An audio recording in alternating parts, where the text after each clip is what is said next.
At the Oscars, Joaquin Phoenix delivered an anti-speciesist call for unity. It's what you'd expect from the winner of an OSCAT. OSCAT? It's PETA's annual awards honoring the humane and cruelty-free in Hollywood. Next on the PETA Podcast.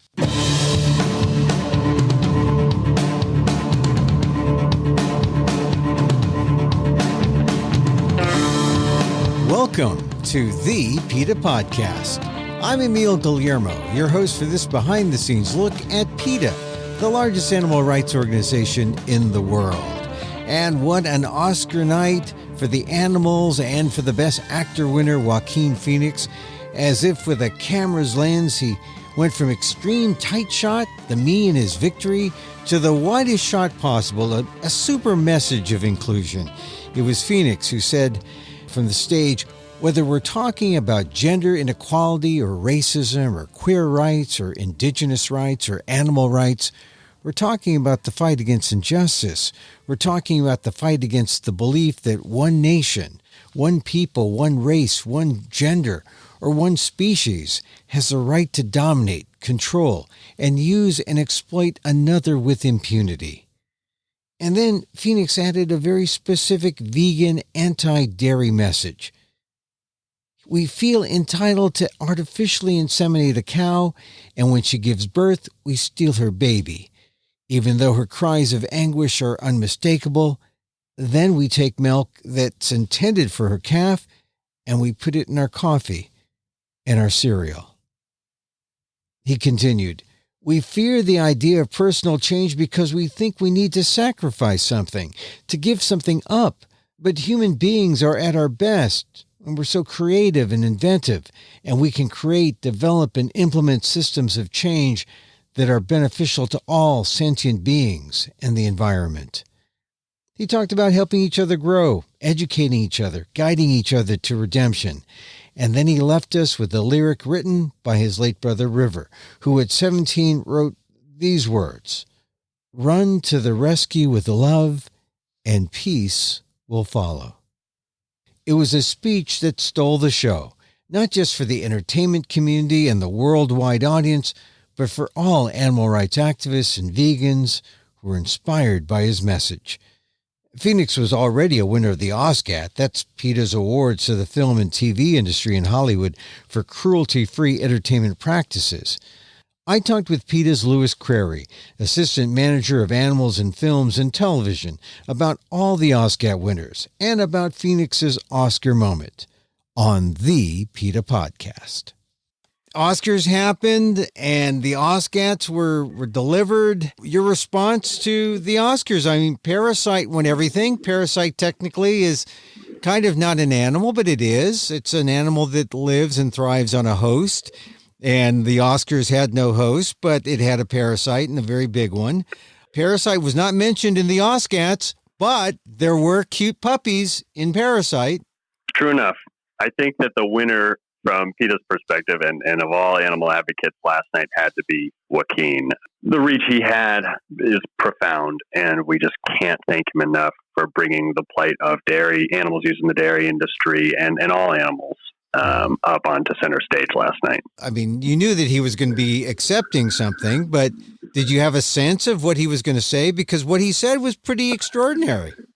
It was, and no, we had no idea. I mean, of course, first of all, he's got to win to even get the opportunity. So that was great. And of course, he's referenced, he referenced veganism, acknowledged that the Golden Globes went plant-based when he won Best Actor there. So of course, there's always the chance, but he just hit it out of the park last night. I mean, I think that was just, it was so articulate, and I think in a way that he presented it in a way so simply, so beautifully, that I think people who hadn't really considered, what animals endure might do so now. I was really stunned by it too, because if you follow the award season, he goes from the Golden Globes to the BAFTAs, all throughout the different awards shows. He's won most of them. I don't think there's one that he's lost, but he's been up on stage. He's talked about these things in other shows, and it was hard to imagine that he could top himself. But there he did, with this very emotional, almost a call to unity to let people know that we have our causes. We are the voice of the voiceless in this art form that we love. I just thought it was an incredible coming together and a call for unity. I 100% come. Artists are finally starting to really use their platforms to lead by example, and this is a prime example of that. And even the exposure it's getting, just reporting on it, everything I'm seeing getting published the next day. I mean, that's just going to result in so many people having these conversations around the dinner table, and I think a lot of animals' lives are going to be saved as a result. Well, when you look at it, last year's Oscars was one of the lowest rated, and it got maybe 29 million, I think was the number from last year's Oscars. This year's Oscars, I think, well, we're still waiting for the ratings when we're having this conversation, but it's going to be at least 29, 30 million people. So you consider that, you consider his platform, you consider that it's global. So everyone around the world is being exposed to this message, and it's a message that needs to be heard around the world. I mean, we're beside ourselves over there. Everyone came into the office this morning just home with just our jaws to the floor. In a few minutes, he was able to make such a powerful impact. So yeah, I think that there will be a lot of newfound introspection in consumers around the world as a result of that speech. The one thing that he did key in on was the cow. He said the cow, we artificially inseminate the cow, we take away the calf, then we use its milk in our cereal, in our food. I mean, that kind of example was so stark and the image was so clear. I don't know how it can't provoke millions of discussions around the world when it comes time to eating a steak or buying a burger or, using some milk to cream your coffee or anything. Or when you drive by a feedlot, along the roadway, like here in California along Highway 5 to see, the ranches with the cows. I don't see how it cannot begin an earnest conversation about what it all means. Yeah, it's true. I think that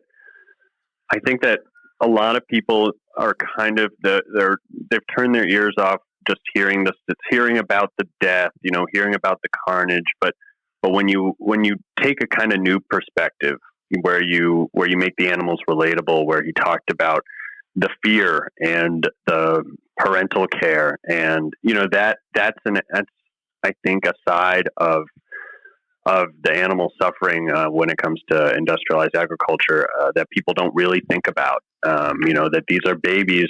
In order to get that milk, they're torn away, and then of course, as soon as these animals are no longer useful for dairy purposes, they're usually turned right over to the slaughterhouse so that they can be used for beef. So no, this was like you said, I think this was a really poignant. I think it was a very strategic example of just something that's happening at a scale every day, by the hundreds of thousands, at a scale that's just difficult to wrap your mind around. Yeah. And, the other thing is he uses this opportunity, and it's an alarming thing, really. He uses this opportunity where it's all about him, right? He's just won this award, and he's, the phrase speaking truth to power. Well, this is speaking truth to celebrity, right? This room full of celebrities, worldwide global celebrities, and also this room that's being televised around the world. And here he is talking about how it's all, you take this individual perspective, and it's not about giving up something or sacrificing something or, somehow giving up a thing that you want.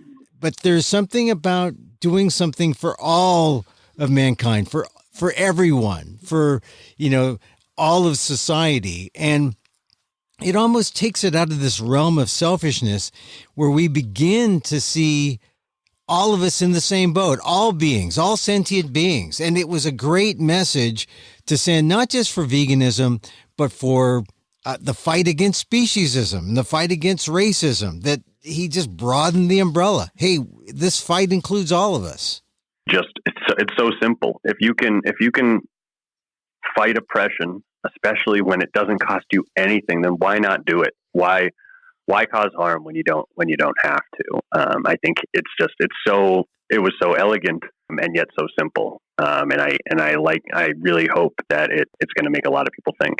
Now, when you put together the OSCATs, you had just singled him out as Best Actor. Did you, in your wildest dreams, think that it would have this kind of impact? I mean, not the OSCATs, but the idea of Joaquin Phoenix winning. This was really just the icing on the cake. I mean, he's done so much already, and then to have it kind of climax with award seasons here. I mean, everybody, I think, at Animal Rights was just beside themselves. I mean, how could you end on a more powerful note? The OSCATs aren't really a joke. I mean, they're real. They're real awards. They're PETA's awards for the film and entertainment industry. But every award says something about furthering this idea about animals aren't ours to exploit, and there's something being done now in the motion picture industry in Hollywood to further that cause. So let's move on to some of the other OSCATs. You gave the Best Picture to The Lion King, and The Lion King didn't really show up that much in the Oscars, but why The Lion King for Best Picture? Well, The Lion King was kind of a no-brainer for us.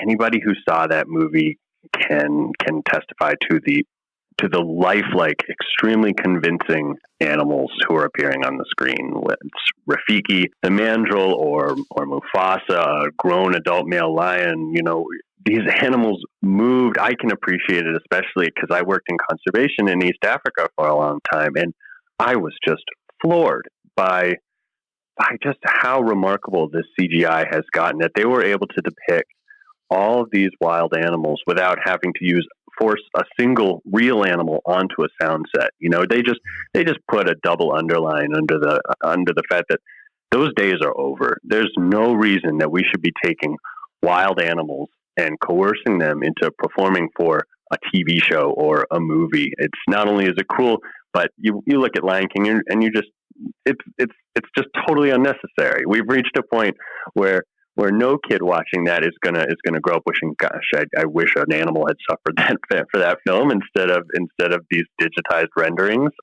So we're rewarding it because not only was it beautiful, but it sent a message. It sent a message to everyone to get with the times, stop using real wild animals in films. And really, it says something about the state-of-the-art technology. CGI is better. It's kinder. It's more compassionate. It's cruelty-free. You said it right there. I mean, so why not do it? Now, I mentioned earlier that the Best Picture did get awarded to Parasite, and it had little doggies, little. I don't know exactly the breed, but little puppies in the film. They were cute. I don't believe they were CGI. I'm sure they were real, or they looked real. It's getting to the point where you can't just have a cute animal in your movie to get an OSCAT. I mean, you've raised the bar essentially. Yeah, in fact, it's usually the opposite. What we're trying to celebrate is films that get made without using any animals at all. When you talk about domestic animals, their needs are very different than those of wild animals. You can use a domestic animal in a film responsibly. We've seen that with Bradley Cooper in A Star Is Born. He used his own dog, so I had no questions about the safety and the warm family home that dog was returning to after shooting. But sadly, that's so often not the case for domestic animals who are used by for-profit trainers and who are supplied for these films and TVs.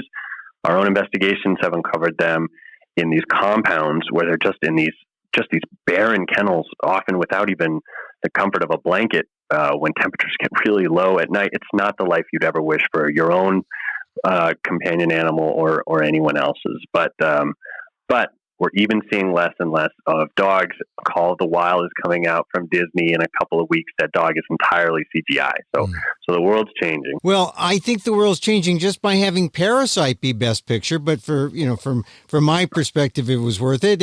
But from the perspective of the animals and the OSCATs, I totally understand why The Lion King deserves the Oscat for Best Picture. So we talked about Best Actor Joaquin Phoenix. Best Actor also went to Cynthia Erivo for Harriet, and she got a lot of airtime on the show. And I didn't even know that she was a vegan, but she is awarded an Oscar for Best Actor. Tell us about Cynthia Erivo. Cynthia Erivo is a great example of someone who is eating compassionately, but is also the perfect opportunity to talk about the health benefits. She is this always in the gym, always sharing on social media her workout routines and what she's eating. And still, so many people, they have kind of this misguided idea of veganism, that it somehow lacks in protein and that you're not really going to be able to be an athlete. And she just crushes all those myths. Cynthia is a perfect example of how you're actually going to live a really healthy lifestyle if you take all animal products out of the equation. So we love and celebrate her veganism.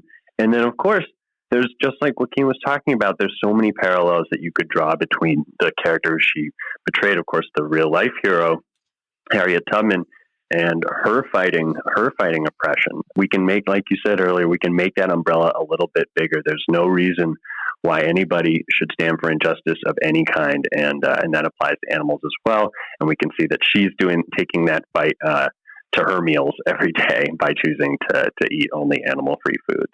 We wanted to celebrate her too. Well, I think it's very appropriate. And one of the things that I noticed when people talked about the Colin Kaepernick ad, there was a little swipe by some civil rights activists who thought it was an appropriation of African American culture or something. They had some criticism, but it just struck me as being so off key, because really the fight for animal rights and the fight for civil rights should really be seen as a joint movement that's like I said, a broader umbrella fighting oppression. And for people to say, no, this is ours, and to claim some kind of turf battle, I think is counterproductive. So when I saw that you gave this award, the OSCAT, the other OSCAT for Best Actor, to Cynthia Erivo, I thought that was a great idea. And then I saw her on the TV show last night, and the clips from Harriet. I didn't see Harriet. I saw Parasite. I didn't see Harriet, but I thought it was a great acknowledgement of Erivo's achievement in film and also her personal achievement. Best screenplay went to Dumbo. All right, tell me why Tim Burton's Dumbo gets the nod for the Oscar for Best Screenplay.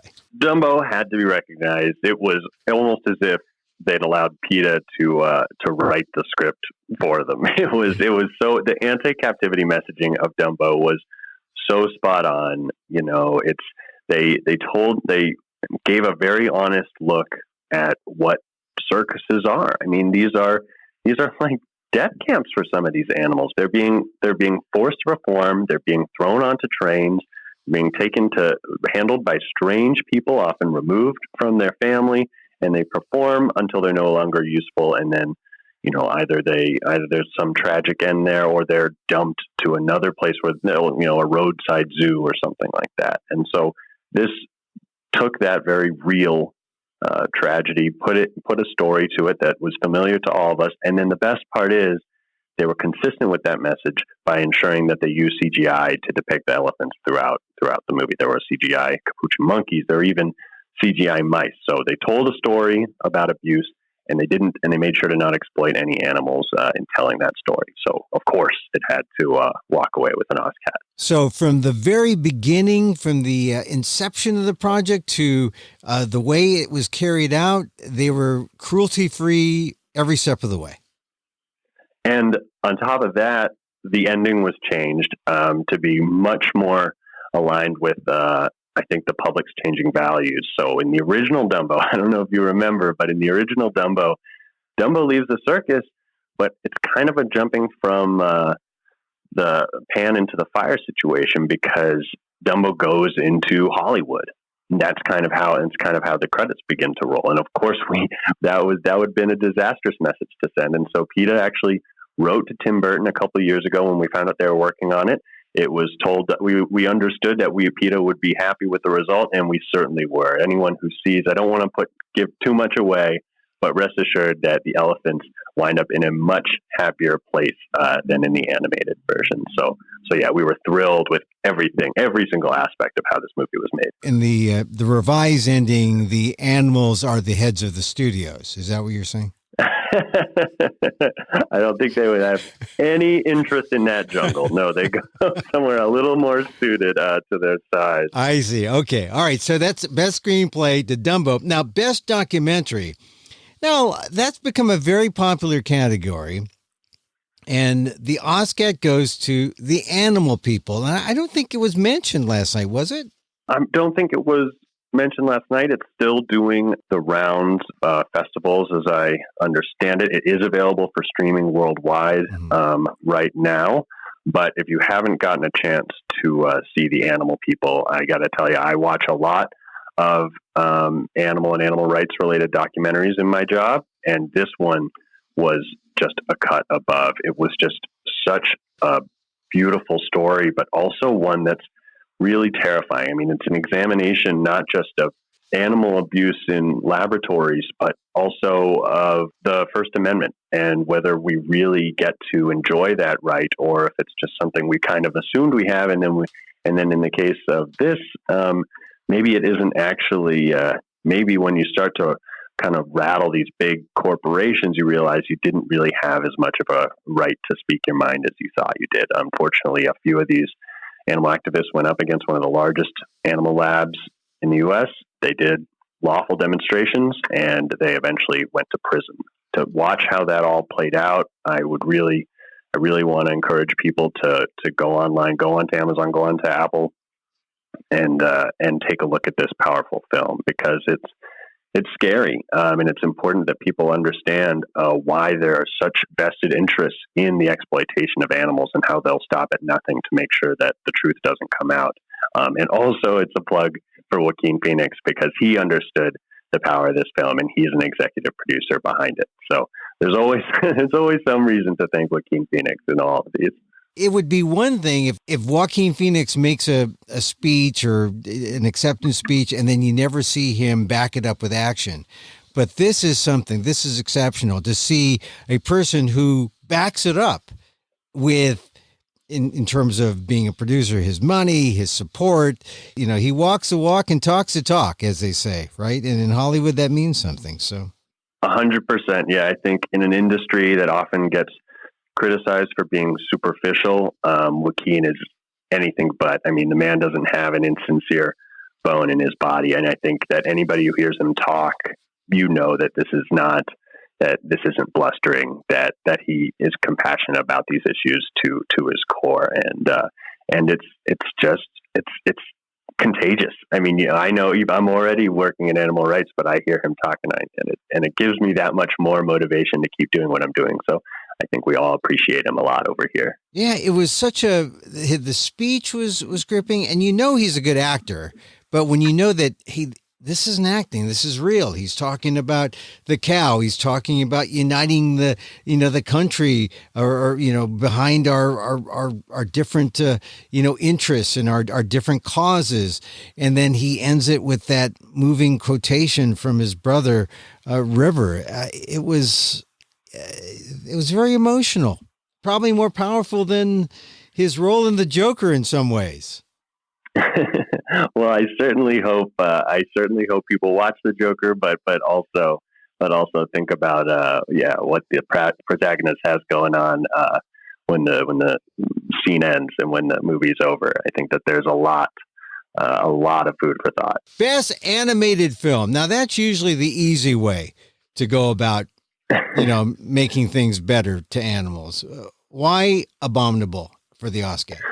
You're right. There was never any concern that a real Yeti was going to be used to make animated Abominable. But even though it does seem silly for us to be awarding animated films, there's still some critical messaging. Children are, of course, so impressionable, and the kind of content that's made for them can have a profound effect on their shaping their worldview.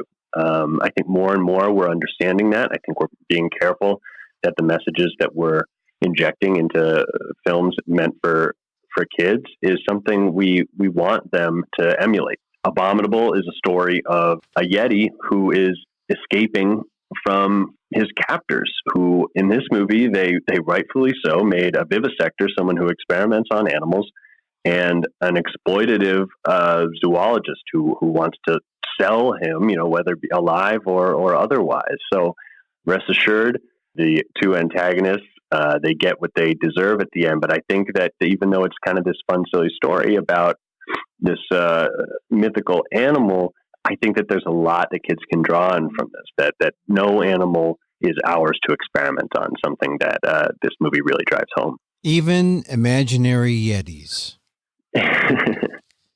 The next OSCAT, Rocket Man for Best Costume Design. Yep, this was easy. Elton John, of course, was famous for his music, but also for his flamboyant stage presence and a lot of eccentric wild furs.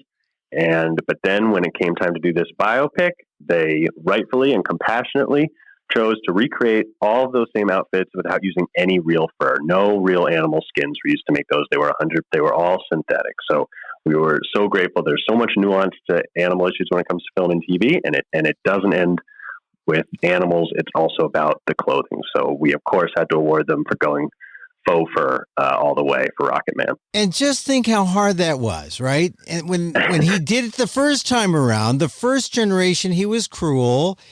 And then he goes through this change, and now he's faux. He's faux and cool and hip. And he wins an Oscar. We love it. Yeah, wins an Oscar. All right, best movie called Cats, about cats without using any cats, goes to... Cats. That was a close one, but in the end, Cats ended up taking that one home. Yeah. Louis, that was really panned, though, the movie. But that's all right. It's got something worthwhile going for it at its core. Pan, no. All I'm hearing about is that it won an OSCAT. So I don't know what you've been reading. It is a goofy thing, and of course we're going to use the OSCATs as an opportunity to draw attention to issues. But cats, even though they're domestic animals, you think, oh, that's harmless, just throwing a cat into this story.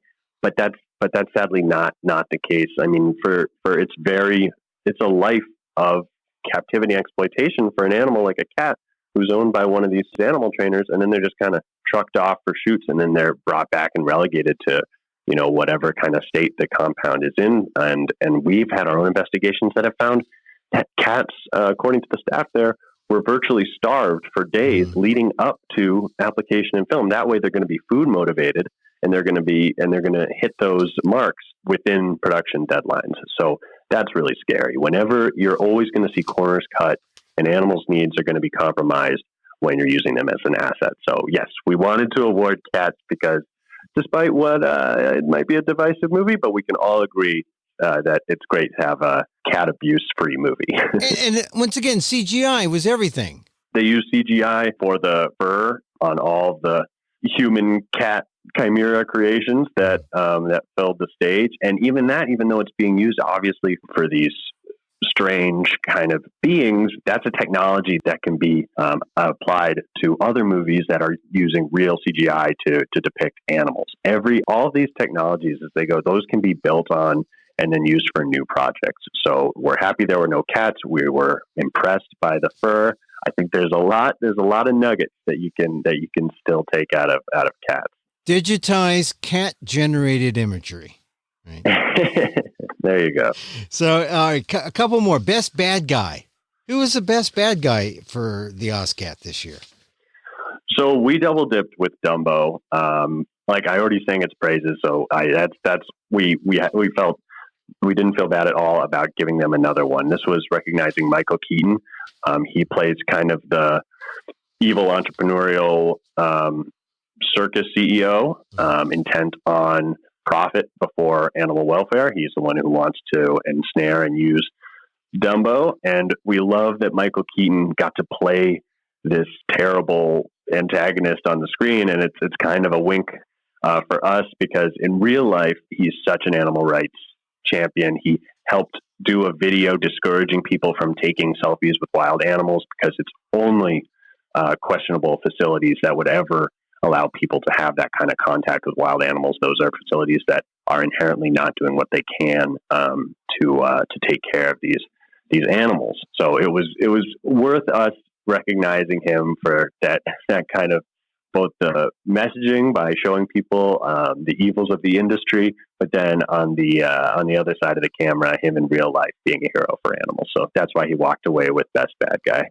Okay, another ASCAT for the Primo Primate. It goes to the Zero Gravity Baboons and Ad Astra. This is that a movie that a lot of people saw, Ad Astra? I don't, but it had a great baboon. I think so. Yeah, I mean, it was, that's Brad Pitt's production company, and he starred in it. It's a sci-fi movie, but also a bit of a drama. And the reason we wanted to have an award specifically for digital primates, that's what this award is for, the best depiction of a CGI primate, is these animals, it used to be commonplace for chimpanzees or capuchin monkeys or macaques, super emotionally sophisticated social animals that need one another, that live in big groups, family groups, would be isolated and put in terrible conditions and then used for movies. So it's so great to see that we had so many nominees for this award. We had CGI monkeys in everything from Dora to Aladdin to Lion King and Dumbo. But I think the most convincing for me were these terrifying baboons in Ad Astra. So definitely check that out and know that you can enjoy it because no real primates were used to depict those baboons. And this shows the real justice in the OSCATs, because you get a bad guy like Michael Keaton for Best Bad Guy, and then you get the Zero Gravity Baboons for the Best Bad Guy Primo Primate in Ad Astra. So the humans don't have to feel like they're at a disadvantage to the computer digitized versions of bad guys. Exactly right. We are not going to have any speciesism on our watch. So No. we will award humans and non-human animals alike and call them out. A couple more. Best food for thought moment goes to Tom Hanks for A Beautiful Day in the Neighborhood. Was Tom Hanks a CGI? Was Mr. Rogers a CGI character?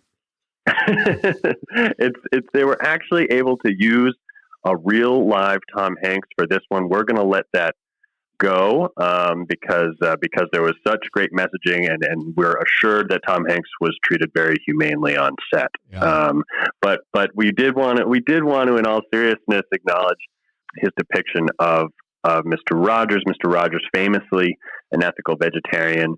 When we heard this movie was being made, we thought, are they going to put that? Are they going to include his vegetarianism in the film? And sure enough, they dropped a quote a lot of us animal advocates associate with Mr. Rogers, which is, "I don't want to eat anything that has a mother." So we were overjoyed that made it into the movie. And of course, we're going to celebrate every little instant messaging that can down the line, cause people to reconsider exploiting animals when there's so many vegan options available. He really said that, though. Huh? I don't want to eat it. He really did. That has well, I'm glad they included it. Why would they want to cut that out? It just makes sense that a man who was, famously one of the nicest guys on TV would extend to his diet as well. So yeah, 'cause that's what I'm used to seeing. If you're compassionate, I see people who treat people well tend to treat animals well, and that's very much proven in A Beautiful Day in the Neighborhood. And he wore a zip-up cardigan, just like I'm wearing a zip-up cardigan right now as I speak to you, Louis. Well, that's the beauty of radio interviews. No one's got to see them. Yeah. All right, two more. Best vegan shootout: Jay and Silent Bob reboot. Well, why the Jay and Silent Bob reboot there with Kevin Smith? Kevin Smith has always been the director and star of this movie and a lot of the installments of the Jay and Silent Bob franchise. He's always been an animal guy. And then the issue really hit home for him when he was making this reboot and he suffered a heart attack. He was not vegan at the time. He took stock and he realized that he had to put a stop to it. He wasn't going to eat any more animal products. He went vegan. His daughter, Harley Quinn Smith, who also stars in the movie, she's vegan, and they dropped not one, not two, but 3 vegan references in the movie, speaking to the health benefits and the ethical aspects. So we were so stoked about that. I'm a 90s child, so I grew up watching these movies, and it's so great to see those values reflected on his movie. Yeah, but now his hockey jersey is more ill-fitting because he's too skinny.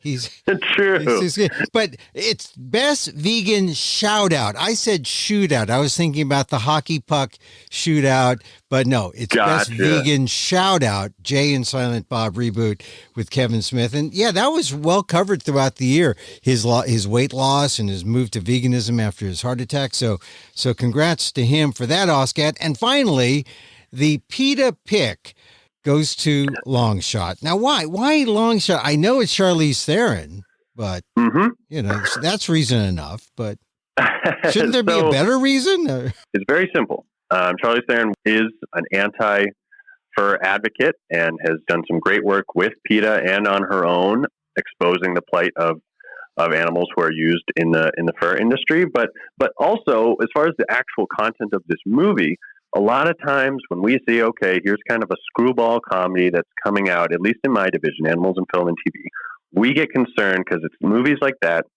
will just throw in, a writer will just put in a little animal inclusion, not really thinking about what that's going to mean for the animal when that comes to fruition. When the movie gets made, that means they hire some trainer who in turn takes an animal and forces them into uncomfortable and terrifying situations. This movie came out, not a single animal in the whole thing. And they did all these jokes without making any animals the punchlines. So it seems like a little bit of an unexpected inclusion, but when there's no animals in a movie, then that's the best thing PETA can ever hope for. And I think that's the best thing anyone who cares about animals can hope for. So that's why we wanted to end it there. It's just always stop and think, do I need to throw an animal into this movie? Because usually the answer is absolutely not.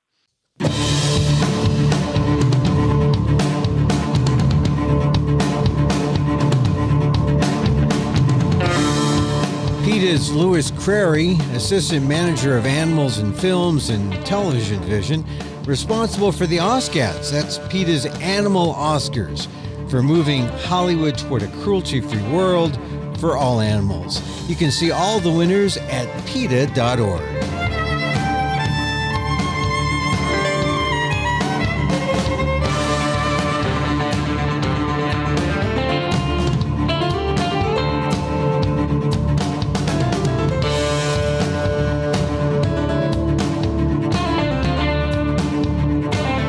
And that's our program. You can contact us at PETA.org. You can find me on Twitter at Emil Amok, that's EMILAMOK, or on ALDEF, AALDEF.org/blog, or my site, amok.com, AMOK.com. Once again, thank you for listening. Check out all our episodes on Apple Podcasts, where you can rate and review the show. It helps get the word out about the issues you care about.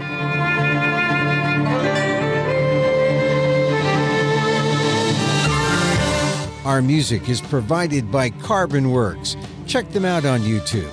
And join us again next time for more insight into animal rights and the fight for a cruelty-free world on the PETA Podcast.